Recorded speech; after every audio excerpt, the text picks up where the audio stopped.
తూర్పుగోదావరి జిల్లాలో అక్రమ మద్యం విక్రయాలపై జీ తెలుగు న్యూస్ కథనాలకు అధికారులు స్పందించారు.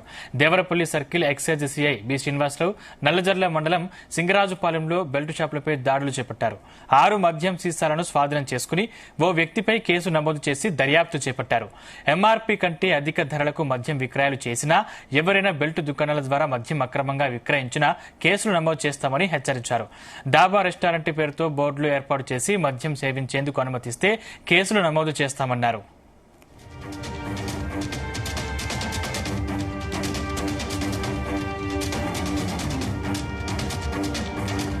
దేవరపల్లి ఎక్సైజ్ సర్కిల్ ఇన్స్పెక్టర్ అయిన నేను మా దేవరపల్లి ఎక్సైజ్ సర్కిల్లో 3 మండలాలు ఉన్నాయండి. దేవరపల్లి మండలం, నల్లజర్ల మండలం, గోపాలపురం మండలం.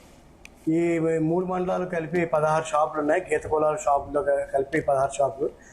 ఏ షాపులో అయినా సరే ఎంఆర్పీ ధరలకి మించి అమ్మినా కూడా, అలాగే బెల్ట్ షాప్ నిర్వహించడం కూడా చేసిన వాళ్ళపైన చర్యలు తీసుకుంటాం.